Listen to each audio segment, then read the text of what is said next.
All right, good afternoon, everybody. We'll go ahead and get started here. If you got your questions, go ahead and post them. Should be below the video if you're on a smaller screen, to the right of the video if you're on a larger screen. So we got some questions in here already. So we will start here with Dr. Scott says, just got the Mevo Plus monitor and wondering if you all have any recommendations for mat and screen or net. So yeah, I can give you some recommendations, but keep in mind, I have not like bought every mat and every screen and tested these to know what's the best and what's a great buy, what's a bad buy, or anything like that. I believe there are people out there that do that, that would maybe be a better person to talk to about that. So there's plenty of YouTube videos about this, but so I'm only really commenting on what I've used. So um, I've mainly used two mats that I know of. I have one that I bought that's kind of a budget mat that I use here in my house. Um, I just have it in my garage. It's a fairly lightweight mat. It's around $150 for a 4x5 mat. I think it's fine. What I don't like about it is it's kind of squishy, but you can find it on Amazon. Like I said, it's going to be around $150. And what I do like about it is that you can actually put a tee into the mat. You don't have to use like the rubber tee or whatever. But it is kind of squishy. It almost feels um, like like the ground's really wet underneath you. It's kind of like squishy. And I don't really like that. I like a little firmer type feel that would be more realistic, like what you're gonna feel actual turf. So, but that's the one that I use. It works fine and it rolls up and it works fine for my needs. Um, I think for the money, I think it's a great deal because there's um, you know I think it's a good deal for what I got. That's on Amazon. Just search golf mat on Amazon. It's the one. I don't know what brand it is. I don't even think it is necessarily branded. I just think it just says golf mat. But it's the one that you can put the tees into, and it's 4x5. The one that we have that's in the videos is the Country Club Elite mat. Now it's a substantially more expensive mat. It's a $500 mat for a 4x5, but it is a very durable. It is a firm feeling mat. Um, so that'd be like the one. If I was to have a simulator in my house, similar to what we have like in our setup for the videos, that would be the one that I would buy. But that doesn't mean that it's necessarily the best one, but it's the one. It's the best one that I've used, and it's the one that I would buy because I know what I'm getting for it. But it's a roughly around $500. But it's the Country Club Elite is what it's called. You can do a Google search, Country Club Elite mat 4x5. They have smaller ones that are a little less expensive, but I recommend a 4x5. That's typically going to be, um, you know, a really good size for most people. Um, as far as nets are concerned, um, what I would recommend as far as a net, the best net that I've used, and again, I haven't used a ton of nets or bought a bunch of nets. I don't recommend buying like a cheap, like, 50 or $100 net because you're going to get what you pay for. And you got to think about it. You're hitting a projectile object into this, and if it goes through it, that could cause a lot of damage. It can be bad. So you want to make sure that you're purchasing a net that it's not going to go through.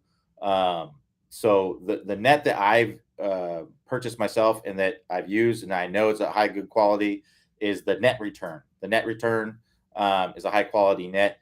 I think they're around $500-600. Again, they're not cheap. They're on the as far as they're kind of like the middle to higher end on the price scale.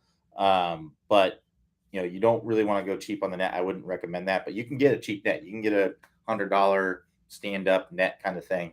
But you're going to get what you pay for a little bit. As far as the screens are concerned, the Net Return also has one that's a screen. I don't recommend that one because it's just not heavy enough. At least the one that Clay bought one. Now the ball's not going to go through it or anything like that. It's just not great, if you because the reason why you get a screen is to project, use a projector and project the image onto it. And the one that he has, it's just all wrinkly and it's just not. Um, it's just not very good for that. Obviously, if you're just hitting balls into it, it's fine. But if you're wanting to project and have a nice looking image on there, it's not. It's all wrinkly and stuff, so it doesn't look very good. So I don't know what we have in our simulator, for the that we use for the videos, but whatever that one is really good. But it's heavy. You hit it and it doesn't bounce back or anything like that. But again, I would kind of refer to the people that test these things. So I would just go on YouTube and search, golf screen reviews or things like that, and you'll likely find a bunch of them. I don't know what the brand is that we that Tosby Golf uses as far as the screens, but or if there's ones that you definitely don't want to get, but I would refer to the professionals on that one. All right, so Roger J says drill for shanks. Well, the first thing I would do if you're shanking the ball is to change your intention to hitting the ball off the toe. That's what I would change your intention to, right? Because right now you're trying to hit the ball in the center of the face, but what's happening is that you're hitting it off the hosel, right? So what I would do is I would change your intention to hitting the ball off the toe to move the strike more to the center of the face. So that'd be the first thing that I would do. The next thing, if that doesn't do it, and get out of your comfort zone with this. I know it may seem silly to, intentionally try to hit a bad shot or intentionally try to hit the ball. But right now, if you think about it, it makes sense because you're trying to hit a good shot, but you're mishitting it. So if you try to hit a mishit, you're adjusting your feel to get the desired result that you want. But let's say you've done that, you're trying your hardest to hit the ball off the toe, but no matter what you do, you still hit the ball off the hosel. There's a couple other things you can do. So one, what I would do is a T drill. So a T drill, what I'd recommend doing is have your ball here, then take a T and place it about an inch or so to the inside of your ball and put it in the ground, and then set up to the ball and then try to hit the T in the center of the face. It's essentially doing the same thing, but it's kind of tricking your brain and making your brain think about it in a different way. Another thing that you could do is an avoidance drill. So that would be like where you take like a box or something like this, put it just outside the ball, right? And now you have to hit this ball while trying to avoid hitting this box, right? And you can see if I hit the box, right, that means I'm coming in and hitting it off the heel. So I have to hit this ball here without hitting the box. So again, it's just another way for your brain to kind of avoid doing that. Now, it would be better if you just tried to hit the ball off the toe and then got it off the toe or got it in the center of the face, because you can actually take that to the course. Obviously, you're not going to be able to put a box down, when you're in the middle of the fairway to try to change things. But this could be something that could kind of help you to break through, and then you can go back to try and hit it in the center of the face. Now, as far as things going on in the swing that lead to shanks. So one would be, standing a little bit too close to the ball, right? So if you're standing very, very close to the ball where you just have no space between your hands and your legs and you're hitting it off the hosel, getting to where you have about a hand thickness or a fist width away from between the butt end of the club and your legs, that's going to give you some space to be able to allow your hands to work through. So that'd be the first thing I would look at. The next thing I would look at is how are your hips moving throughout the swing? So if our hips move toward the ball throughout the swing, that's going to take away space for our hands to work through, right? So really trying to feel like you're pushing those hips away, pushing the hips away. The hips are always moving away from the ball, right? Basically kind of feeling like hips away. That can help to create the space for your hands to work through and get rid of those shanks as well. Another thing, it could be where you're cutting across the ball. So if you're coming down very steep with an open face, or coming basically just if you have too much of a open face, that can also lead to the shanks. Because if you think about it, if the club, if this would be coming in with the face square, right? Well, now if the face is open, the club is coming in like this. Well, look what's leading the way, right? That hosel is in the way. You don't have a lot of club face to work with here. So if you have the club face very open coming down, that you're kind of leading the hosel into the club, that can lead to shanks as well. So getting that club face in a stronger position, by virtue of the grip or virtue of stronger wrist angles, right? So this would be a cupped wrist would be opening the face, right? So if I came in with a really cupped wrist, you can see how the club would be coming into the ball. If I come in with more of a bowed wrist, you can see how the face is coming into the ball more, right? Doesn't necessarily mean you won't still shank it. Just means that you'll have more club face to work with, right? So those would be some things that I would be looking at. Possible for me to know without seeing your swing. If I could see your swing, I could tell you, hey, this is exactly what you need to do to get rid of your shanks. But it's a possibility there isn't any technical thing going on in your swing that's leading to shanks. It could be just that your GPS, your proprioception, is off. And what that is, proprioception is basically how your brain senses things in space, right? So it's basically your brain's GPS system for where the club head is in space. So that could be off, and doing the drills that I talked about initially can help you to get that recalibrated, and that may be what you need to do. But I would also be looking at the technical things that I mentioned that could cause it as well.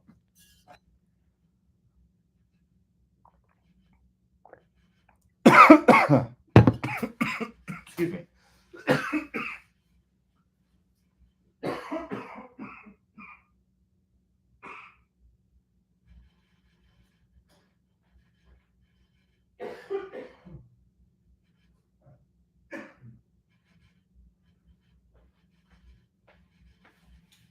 Excuse me. Sorry, I went down the wrong tube there. So Alan B says, how do I ensure that my club head arrives at impact at the right height? There are lots of instruction exercises for weight shift, etc. But what is the best exercise for training club head height and point of impact? Well, this is all about staying in your posture, right? So when we're going up to the top of the swing, if we stand up out of it, right, that's going to tend to raise the height, right? And then we're going to have to make up for that height in some way in the downswing, right? If I get down too low, then I have to, basically get more shaft lean if I get too low. So you mainly just kind of want to stay steady. That's what staying in your posture is. So a drill that you can do would be like a chair drill, right? Put a chair behind you, set up to it. If you stand up out of it, right, then you're going to tend to release the club early to get to it. So what I try to do to stay in your posture is to keep your right hip on the chair here, and try to get the left hip on your chair. That's probably the best drill you can do to get the height better. The height of your, the swing arc height is really just kind of staying in your posture, not standing up out of it. That's kind of the best thing you can do. So Mark says, hi, Q, please refresh my memory. I think Clay said that the initial direction of the ball determined 85% of the club face. My ball starts straight and then bends sharp left. I assume that my club face is okay, but my path is too much from the inside. Do you agree? Many thanks. By the way, I'm learning tons from the office. Awesome. That's great to hear, Mark. So yes, you're exactly right. The start direction of the ball is going to be 80% of the club face, assuming that you're hitting it in the center of the face. If you don't hit it in the center of the face, then that can change. Because if you hit the ball off the toe, the face will twist open. The ball will start more to the right than it normally would. If you hit the ball off the heel, the ball will twist closed, and the ball will start more to the left than it normally would for a right-handed golfer. So this is assuming that you're hitting it in the center of the face. So assuming that you're hitting it in the center of the face, the ball is going to start almost entirely in the direction of the club face. So, for example, let's say that your club path was 5 degrees into out, and that your club face was dead square at impact, right? Well, that path is going to pull that face maybe 1 degree to that ball might start 1 degree to the right, because your club path is your face is square, right? But your club path is 5 degrees into out. Now, if your club path was 1 degree into out, it might just move. It might start very fractionally to the right. That club path may move it just fractionally out to the right, a very, very small amount, less than it'd be like 0.2 degrees, 0.15 degrees would be how much it would start to the right. So yeah, it's mostly due to the direction of the face. Now, what you want to understand is that what makes the ball curve, assuming you hit the ball in the center of the face, is the face and path relationship, right? So if the ball is curving too much, right? If it has a sharp curve to it, right, then the club face is too closed, right? That's really what that means. So yes, if the ball is starting at the direction of your target, it is square to the target. But if it's curving too much, then it's too closed to your club path. That's what creates that curve, right? So let's say you were to just change your path, right? Well, your club face is more than likely not going to stay the same. Your club face and path relationship is going to stay the same. And what's going to end up happening is if you just try to swing less from the inside, what's going to end up happening is that the ball's going to start left, and then it's still going to have that sharp curve on it. So if you want to get rid of that sharp curve, you have to get the face more open, right? If it's curving to the left, if it's hooking, right? So that's really the issue there. So what I'd recommend doing is weakening the grip or weakening the wrist angles to get the club face more open. So really what it comes down to, if the ball is curving too much or it's not curving in the direction that you want, then you need to change the club face's relationship to the path, right? Because the club face is too closed or too open to the path, or it's closed or open to the path in the direction that you don't want, right? So if you're trying to draw the ball and you're hitting a slice, you need to get the club face more closed. If in your situation, if the ball is starting straight but hooking too much, right, then the face is too closed. It's curving too much. You need to get the face less closed or more open, right? Now, if the ball is curving the amount you want and it's curving in the direction that you want, but it's not going in the direction that you want. So let's say this is a ball that, let's say you're trying to hit a draw, and this ball starts to the right, and then it curves a little bit to that. It has the amount of draw that you want, and it's drawing, and it has the amount that you want on it. Then what I would do in that situation is I would try to swing less into out, because your club face and path relationship are when you change your path, they're going to typically stay the same. So changing your path will change your face as well relative to the target, and it will get the ball to go relatively in the direction that you're wanting it to go. All right. So again, the face, if the ball is curving if the ball is curving too much or not in the direction that you want, then you need to change the club face. If the ball is curving the direction that you want and is curving the amount that you want, but it's still not going in the right direction, like it's a pull to the left or a push out to the right, then what you need to do is you need to change the club path, because your face is going to go with your path.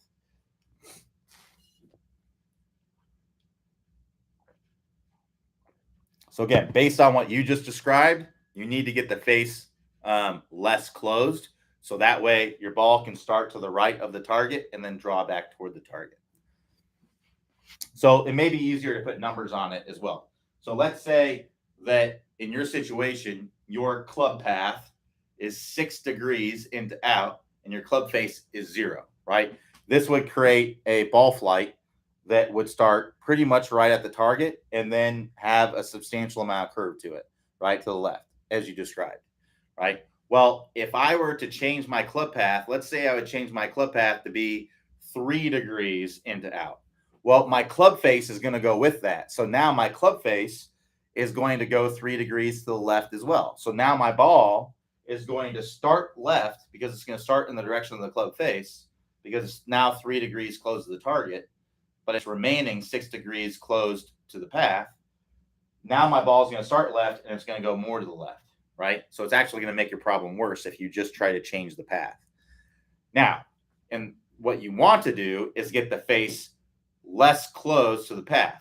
So what I would actually try to do, if my path is 6 degrees into out, I would want my club face to be 3 degrees open. This would create a ball flight that would start right of the target and then draw back onto the target, because my club face is 3 degrees open to my target, but also 3 degrees close to my path. I want it to be the same. Whatever amount my face is open to the target, I want it to be that amount close to my path to create a ball flight that starts away from the target and then curves back toward the target. So instead of your club face being square, you need it to actually be a little bit open to your target, so that way it can start to the right of your target and draw back.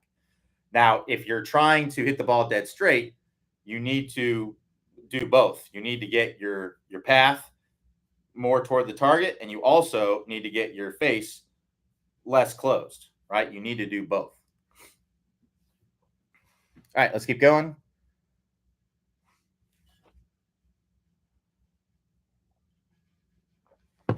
So Tom I says, how does the online swing review feedback work?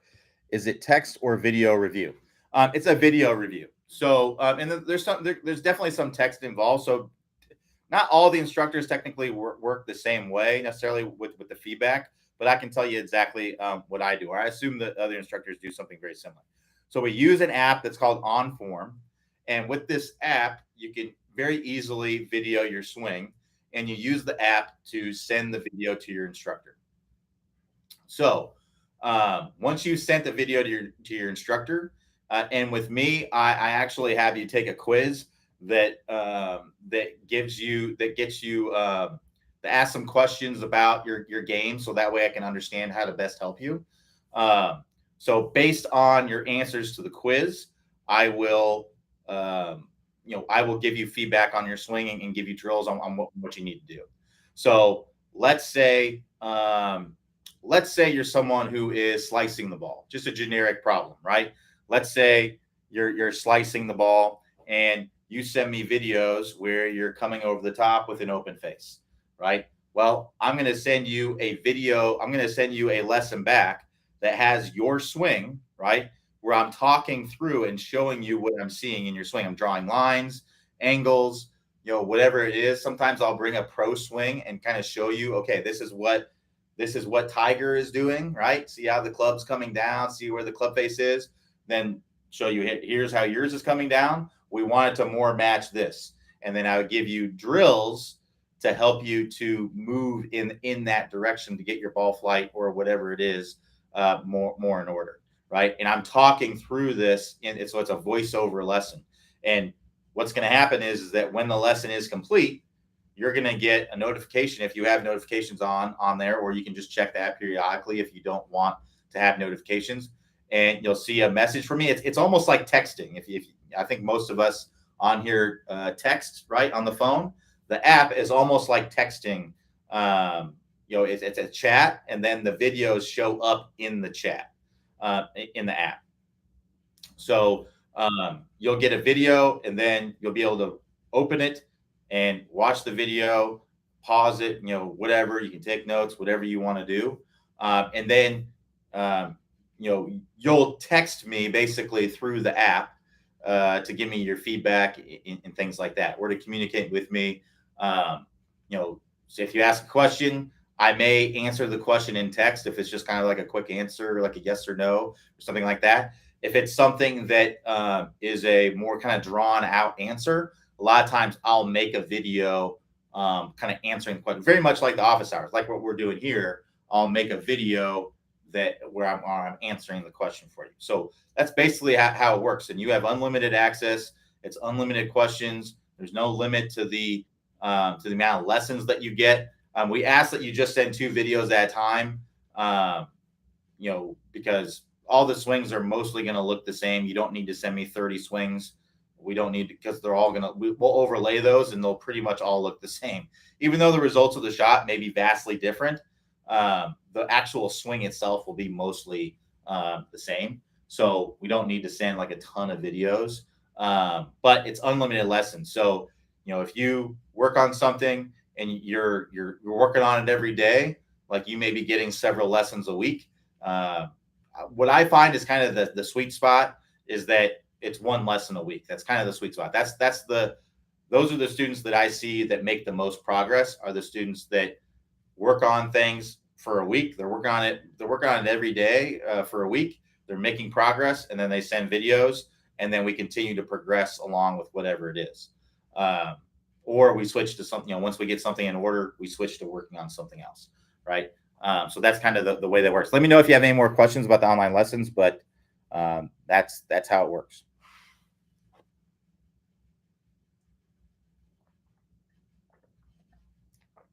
All right, let's keep going. So Mark says, great explanation. Thank you. Yeah, so that was about the ball flight and stuff. No problem, Mark. Glad to help. All right, so Detroit 11 says, I got the swing reviews. It's pretty solid. They draw lines and talk you through what's working and what isn't. I'm struggling with it on the course, though.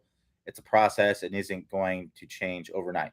Yeah, you're exactly right. Thanks for the feedback, Detroit 11. But yeah, it's, one thing that what we have to understand is that there's no overnight successes, right? There may be some tweaks that make a big difference if things are really off. But to make real change in your swing, it definitely takes a lot of time, in repetition, right? Because if it was natural, you would already be doing it, right? So it's more than likely going to feel unnatural and things like that. It reminds me of one of my favorite quotes from Tiger. He said, "First, I understand what I need to do, then it starts to feel better, then it starts to perform better in practice, then on the course, then finally in a tournament." That's kind of I'm paraphrasing, but that's essentially the process. He really outlined the process really really well with that quote. So that's essentially what you have to do through the swing review. So yeah, it takes some time, but if you get it to where it's working in your practice, if it's not really working that well in your practice, you can't expect it to work that well on the course, right? Because the course is going to be more difficult. And if it's not working well on the course, just kind of like in your casual rounds, you can't really expect it to be that good in competition. So get to where it's working well in the casual rounds, and then it's going to start working well in the competition. That's kind of the process that you have to work through. But thanks for sharing, Detroit. Appreciate that. Bob L says, "Hi Q, I'm working through the 20-minute showing fix. I'm able to get the ball to draw and hook with a mid or high trajectory. On the instruction video, Clay says that it should have a low trajectory. Is this critical? Am I not doing something right, or is this okay as long as the ball is drawing? By the way, is using drill number one. Or by the way, this is using drill number one. Yeah, so it's okay if it's not high. The main thing is it needs to hook. All right, so drill number one, it's got to hook. Typically, I think the main reason he's saying that is that it's typically going to go lower, because when you when you get the face closed, when you close the club face, it also de-lofts the face. And when you de-loft the face, the ball goes lower. So, that's going to tend to be, that's going to tend to be the typical result. But, I don't know where you're at in your swing. I don't know the difference between, the swings before you did the shallowing course, or before, and after you did drill number one. Typically, the ball is going to go lower, but it's okay. We just want it to hook. The ball has to hook. As long as the ball is hooking, and it's hooking significantly, right? Because that's the thing too, is that if it's just turning to the left slightly, we want to get it hooking significantly. So that may be what's going on. If it's just drawing, if it just has like a little bit of draw on it, that we need to get it hooking. Because if it's just drawing a little bit, it's not you're not good enough at it to move on to the next step, right? So we got to get it hooking, and we got to get the 10 in a row. That's what's going to allow you to get to the next step of the program, to get you to drill number two. So that might be why it's not going really low. But if the ball is hooking significantly and the ball is going high, that's fine. You're ready for drill number two as long as you've gotten the 10 in a row. So Detroit 11 goes on to say, "Is there any way to watch the videos on a PC? It's hard to watch the videos from the coach on my phone. I didn't get Q as my coach though." Yes. So there's actually a web sign-in. So if you go to the OnForm website, which I believe it used to be getonform.com, but I think they managed to get the rights to onform.com. So I believe it's just onform.com now. But I think if you go to getonform.com, you can get it as well. But onform.com, if you go there, and then underneath the I believe there's a home tab. If you hover your mouse underneath that, expand a menu, and then you'll see web app sign in. And if you go to that and then just use the same credentials that you use to sign in to the OnForm app, you can watch it on desktop. And what's actually cool is you can watch it on different speeds as well. So you can watch it on double speed. So if it's like a 10-minute lesson, you can watch the lesson in 5 minutes. If you want to save a little bit of time. So that would be that's something that I often do when I'm working with student. To kind of remember what I told them last time, I'll kind of go back and watch the lesson, and I'll watch it on like double time. So that way I can just kind of get the idea of what we talked about last time. And so I can not repeat, what we need to do for the next one.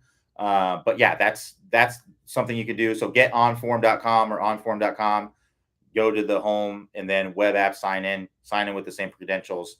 And then you'll be able to, it's not going to be the same as the app. The web app is doesn't have like the features and stuff. It's kind of like bare bones. It basically just allows you to kind of watch the videos for the most part.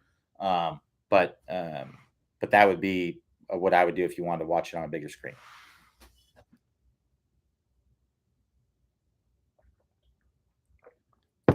One thing you can also try to do is, I'm not sure how tech savvy you are, but if you were to cast it to a TV or to a computer or something like that, if you have Apple devices, it's typically fairly easy to kind of cast something from your phone onto your computer, or something like that. So if you have a smart TV, a lot of times smart TVs can do that and things like that. But you might need to be a little tech savvy to be able to figure that out. Took me a long time to figure it out. So, but anyway, all right, let's keep going. So Dave K says, this is more of a comment than a question. Everyone out there should try the online lessons at least once. I did 1 month with Ramen, and it was so helpful. Best lessons I've ever had. Not a commercial, but try it. You will be happy. Awesome. Thanks, Dave. Thanks for sharing.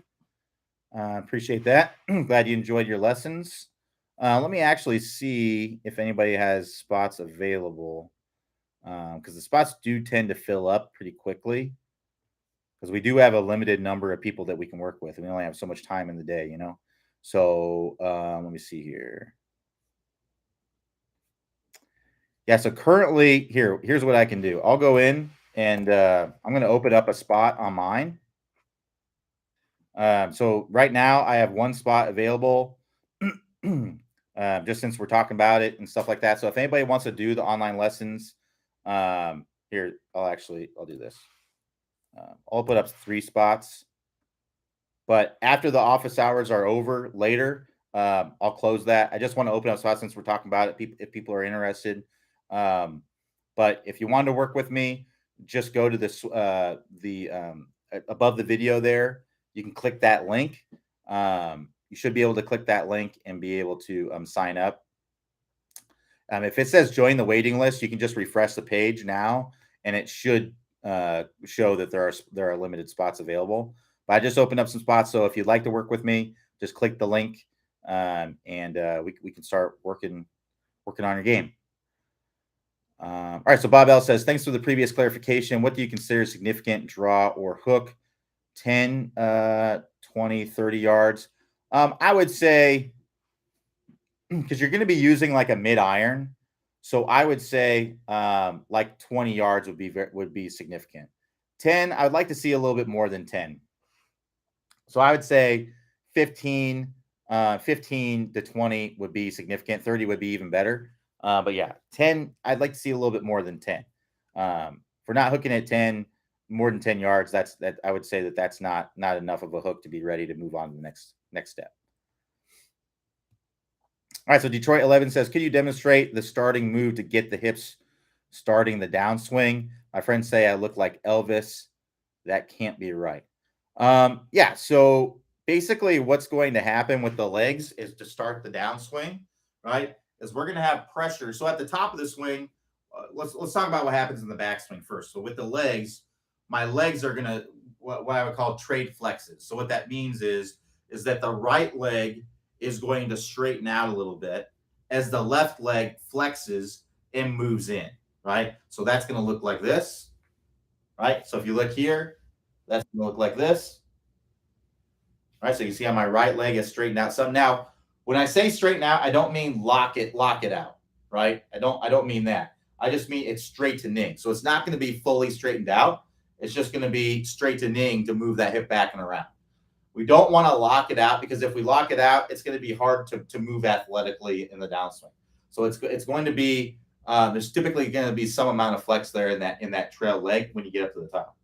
So that's what's happening there. Now in the downswing, what's going to happen, because my left leg is flexed and moved in, my left leg is now going to remain flexed as I get pressure into my lead side, right? So as I'm getting up to the top of the swing, I'm starting to move pressure into my lead side, right?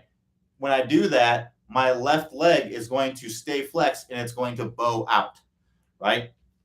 And then my right leg is going to match that flex, right? So I'm here, and then I'm going to go to around lead arm parallel, and my right leg is going to match the flex of my left leg, and my left leg is going to stay flexed, but it's going to bow out, right? So if we keep that left leg like in, right, then I'm not going to be able to effectively rotate my body out of the way. I want it to bow out. So now that's going to rotate my hips as I'm bowing out my left leg. And then what's also going to do is it's going to put my left leg at an angle. So that way, when I straighten out my left leg, it's going to open up my hips, right? So up to the top, I'm going to bow out my lead leg. I'm going to match the flex with my right leg. And then from there, I'm going to push into the ground as I try to feel like my left hip stays low to rotate my hip out of the way, right? So that's how I come into contact. But if my left hip, if I allow it to go up, then what's going to happen is basically early extension, right? So if I go here and then I let my left hip go up, then my hips are going to go forward, right? So I need to feel like my left hip stays low, and when I straighten out my left leg, that's going to push my hip back behind me, right? So that's how the legs are working in the start of the downswing. So Bob says, thanks. I've been using 7 and 8 iron. Yeah, so I would go for around a 15-yard hook for a significant hook.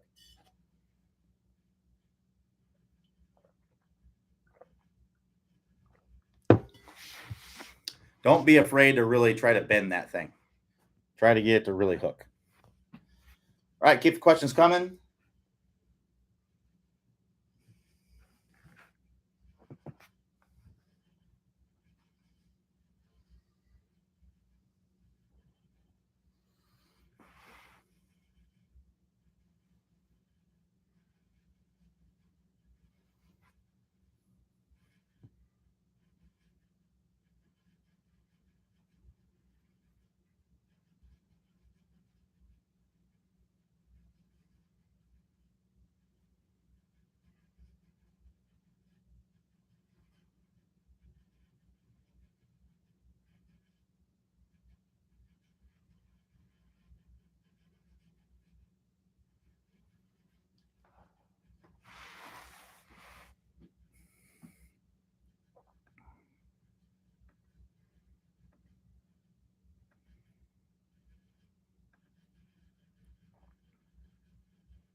All right, so Dave K says, how do you approach a close, short-sided bunker shot with not much green to work with? Always a tough shot. Yeah, it's a very tough shot. So in that situation, it depends on how experienced you are of hitting out of the bunker. So I would practice this shot before you attempt it.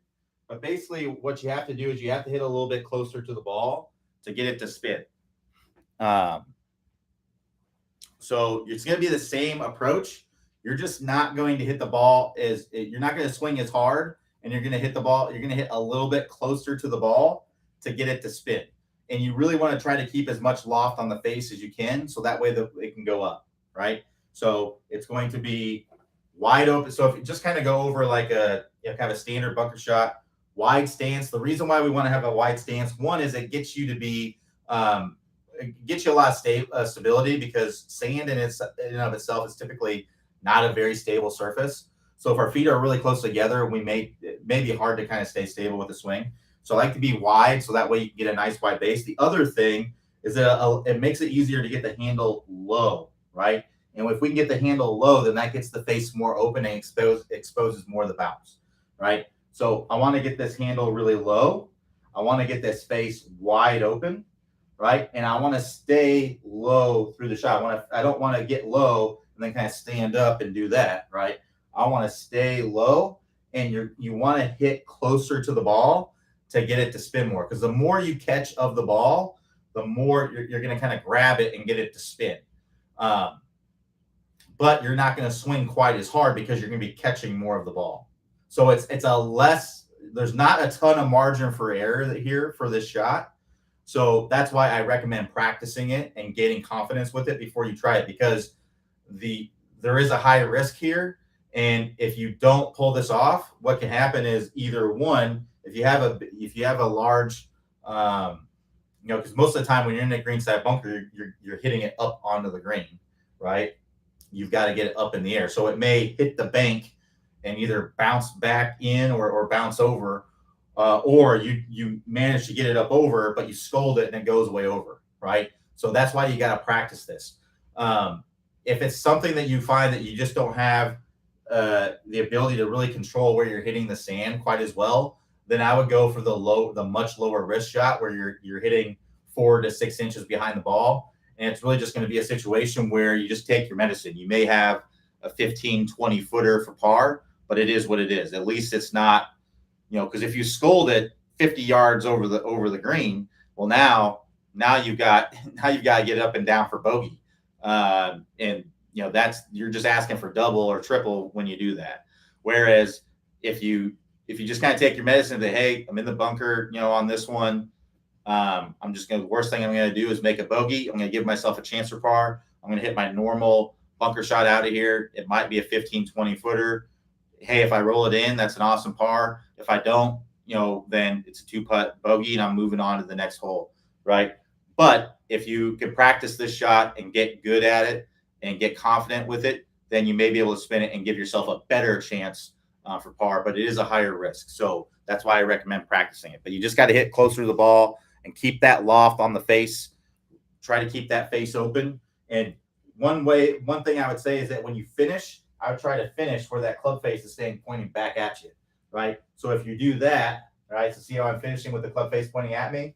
That's going to keep the loft on the face. Whereas if I kind of roll over my hands, right, and I finish like this with the club face pointing that way, that's going to get the club to dig into the sand, and that can lead to the club digging into the sand too much and hitting it fat or something like that. And you may end up just like hitting it a few feet in front of you, then rolling back, and hopefully you don't roll it back into the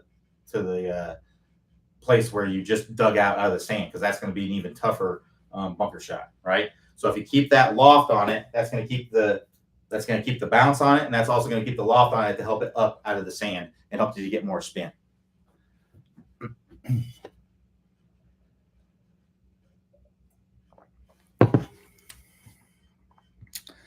So Bob L says, thanks. I also have a tendency toward fat shots.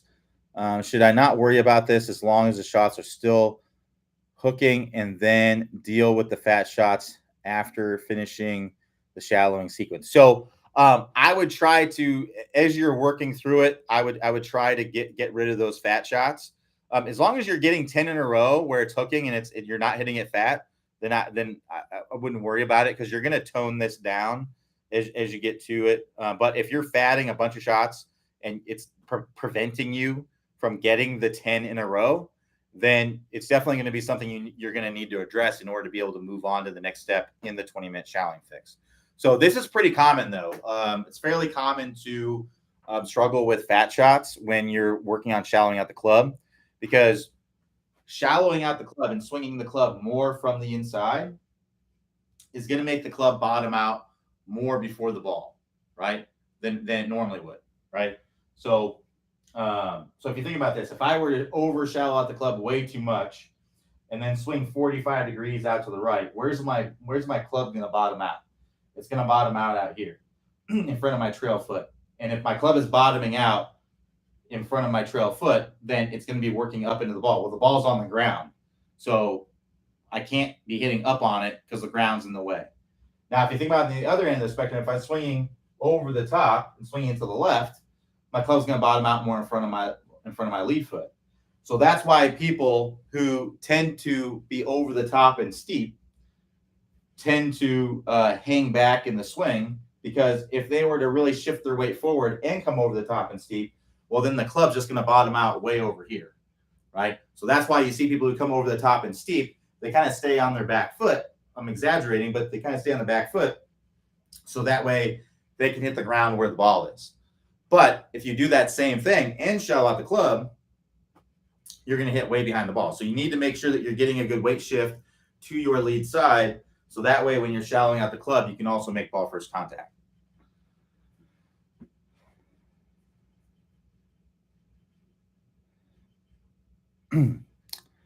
Fats and thins count against the 10 in a row. Yes. Yeah. It has to be solid. It can't be, yeah. I mean, it has to be a good hook. It can't be a fat shot or a thin shot for it to count as the 10 in a row. It needs to be a solid shot. If you're hitting it fat and it's hooking, it's not really going anywhere, right? So you can certainly get to the 10 in a row. Trust me, you can get to the 10 in a row. You just have to. One thing I would look at as well is your ball position. A lot of times people who come down steep and over the top put the ball position too far forward. So I would have that ball position more in the middle of the stance, and then get a good weight shift to the lead side and swing from the inside, and you'll be able to get that ball to hook. Swing from the inside with the closed face, and you'll be able to get that ball to hook. In the first drill, you're just trying to get it doesn't matter about swinging from the inside. It's really just about getting the ball to hook. But yeah, get a good weight shift forward, make sure the ball position is good, and you'll be able to get those 10 in a row for sure.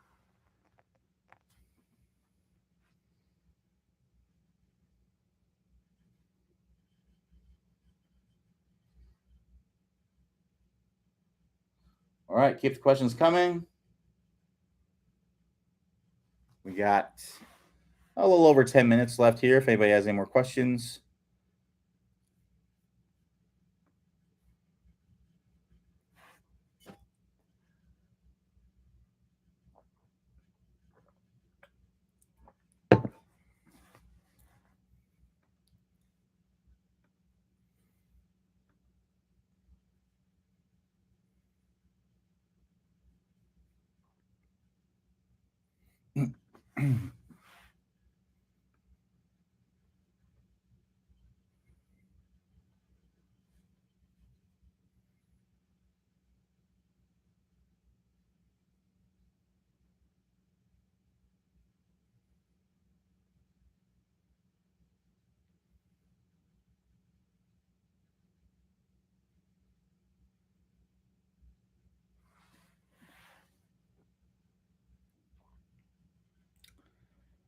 So Detroit 11 says, if most people go over the top, couldn't we just develop a better way to hit that shot?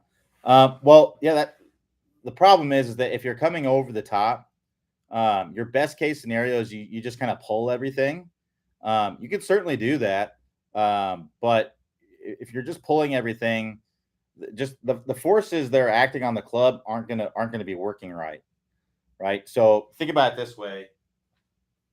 This is why shallowing is important, and this is why 99% of all tour players do it. They actually measured this. Sasha McKenzie, who's a leading golf biomechanist, actually tested tons and tons of tour players and found that 99% of them shallow out the club. Right. The reason why this is important is because you're not going to have any control of the club head if the club head's not behind your hands, meaning it's not shallow, right? So if the club head is behind my hands coming down, it's going to be shallow, and I'm going to be able to get it to kick out to the ball. So that's because the forces that are acting on the club are going to allow it to do that. But if because your hands are going to be working in this direction, right? Your hands are going to be working around your body, right? So my hands are coming down, working into out, into out, into out. Then they work to the left, right? Well, whether you're shallowing out the club or you're coming down steep, your hands are going to be working around your body, right? So if I'm coming down steeply and my club's coming down steeply, right? I don't really have any way to be able to kind of reroute this club, right? So what's going to happen is you're either going to yank it way to the left and your club's going to cut across the ball, or you're going to try to do something. You're going to try to kind of push your hands out with an open face, which you're going to have to flip the hands over to get it back closed, right? So what you want to do is you want to have this club in this position right here. You want to have it shallow where the club head's behind your hands. So that way, when your hands go to the left, the club's going to kick out to the ball, right? And then we want to have that club face in a stronger position. So that way you're incentivized to do that. Because if this club face is open, you have no incentive to do that. You're going to try to pull the handle up to try to square up the face, right? And that's why a lot of people stand up out of it, because the face is open and they're trying to square up the face by pulling up the handle. We want that handle to go low and left. That's what we want it to do. And the only way it's going to be able to do that is if you have the club head behind your hands, shallowed out, and if you have the club face in a stronger position. And that's exactly what the 20-minute shallowing fix is helping you to do, right? So that's why that's important. So what we want to understand is that the mass of the club head is going to want to line up with the direction of the force, right? And again, the force that you want to apply to this club, the natural force that you're going to apply is going to be around your body, right? It's going to be like this, right? So if you think about it, if this is the line of force, right, meaning that it's a straight line here, but meaning that that's the direction the force is moving, right? If I have my club, so I'm going to demonstrate this. If I have the club right here, right, it's a little bit inside the force, it's going to want to kick toward that, right? So that's going to make the club kick out to the ball. If it's out here, right, and my force goes that way, right, then the club's going to want to go that way, which is going to be opening the face, right, and slowing down the club, right, because the club's going to be moving away from the ball, right? Whereas if it's back here, it's going to kick out toward the ball, and it's going to speed up the club, right? And you're going to have more control of it if you do that as well. So that's why shallowing is important. You can certainly try to pull everything, but it's going to be difficult to be very good if you're not getting the club to kick out to the ball, which is, what's all the great players do that.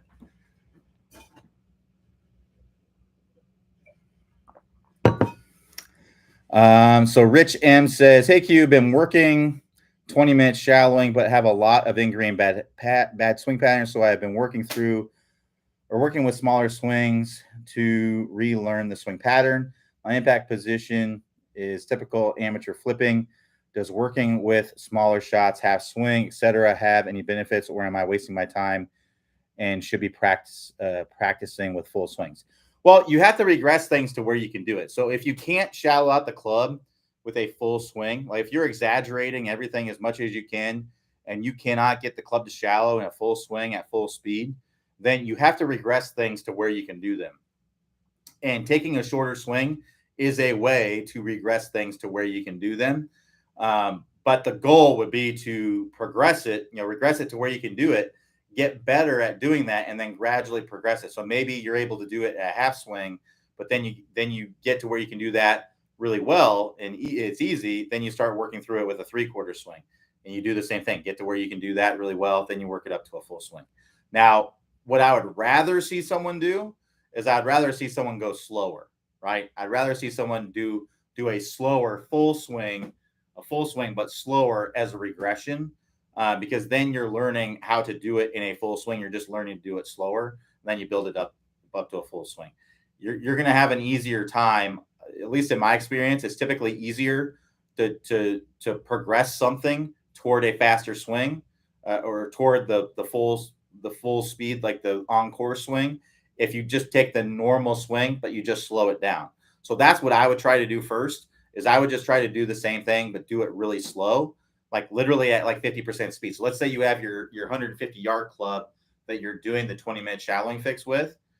What I would do is I would try to make a swing that, but it's a full swing, it's a full fluid swing, but it's so slow that it actually only goes like 75 yards, right? If you hit it solid. So that's what I would do. The other thing that I would do is I would do a pause. I would rather see someone do a pause at the top or a pause at like a key checkpoint to help you to do that. So if we do a pause at the top, helps you to organize your movements better for the downswing, and then you can work toward taking away the pause, right? Shortening the pause considerably and then getting rid of it altogether. So that would be what I would recommend doing in lieu of the shorter swings, because it's typically going to be easier to progress a pause swing or a slower swing toward a non-pause or a slower swing. Whereas if you take a half swing, maybe very easy for you to do the half swing, but it's going to be much more difficult for you to progress that to a longer swing. It's typically faster to do it in a slower swing, building up to faster speeds, or a pausing swing, or both, right? Doing a slow backswing, pause, organize your movements, slow downswing, then get rid of the pause, then start to progress toward going faster. But no, it's not a waste of time. That's exactly what you have to do. You have to regress things to where you can do them. If you continue to do things in a state where you just can't do them, then that's wasting your time, right? It's like the definition of insanity: doing the same thing over and over and over again and expecting a different result. So think about it this way. I use this analogy a lot with students, and you may have heard it on the office hours before. But imagine you're a weightlifter, and right now you can only lift 200 pounds, but your goal is to lift 300 pounds. Well, you can go and try to lift 300 pounds every single day for the rest of your life. But if that's the only thing that you do, you will never, ever get there because you can't move it. It's just going to stay there, right? It's never, ever going to move. So what you have to do is you have to get stronger with the weight that you can lift. Maybe right now you can only get 200 pounds a couple times, but then you get stronger with it. You can do it 3, 4, 5 times. And it's like, well, I could probably do 210 now, right? Then you do 210. Then you get to where you can do that 2, 3, 4, 5 times. Then you can probably go up to 220. And then you keep progressively adding weight until you can get there, right? So it's the same thing in the golf swing. You have to regress it to where you can do it, and then you build it up from there. And then I would exaggerate as much as you possibly can. I would also use a feedback mechanism. So if you're someone who's struggling to shallow out the club, I'd recommend using the feedback mechanism, like Clay talks about using the impact bag. So you don't have to have an impact bag to do it. You can use a box. Like most of us have a box. I would just use something that doesn't damage your club. So set yourself up a swing station, right? So here would be like a swing station. If I were to come down steep and over the top, I'm going to smash this box, right? So this box is in order to miss this box, I have to shallow out this club and swing it from the inside, right? So I'm just going to make slow swings, as slow as I have to go to be able to do that, right? And then I'm just going to gradually build up the speed, faster and faster and faster and faster, right? Eventually, you want to get rid of that. Now, if you can shallow out the club without the box, great. Go ahead. And in fact, I would recommend you try to do it without the box at first. But if you find that you're having trouble doing it, then I would add the box and see if you can do it with the box, right? And then if you can't do it with the box, then I would slow down and regress. So you got to regress to where you can do it. You got to exaggerate as much as you possibly can. Whatever you feel like is exaggerated, exaggerate 10 times more than that. Don't be afraid to exaggerate something too much.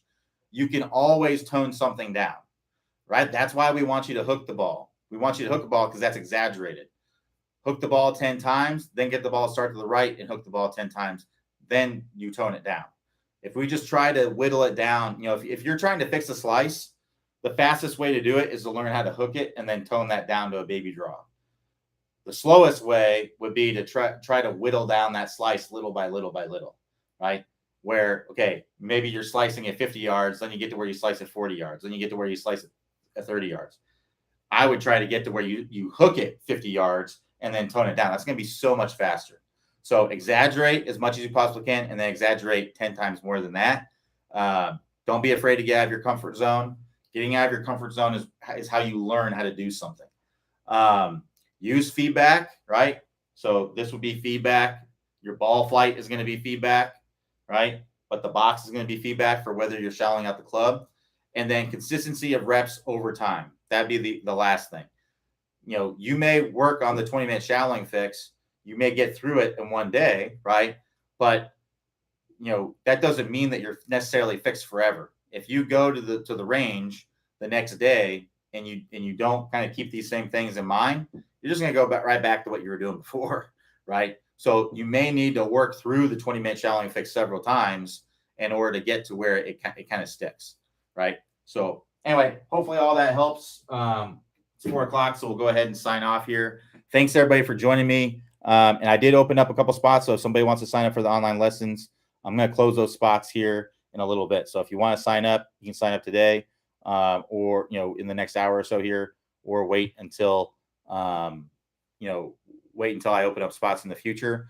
But we'll be back here tomorrow, 11 a.m. Eastern time. Everybody bring your questions, and I'll talk to y'all next time. Have a great rest of your day.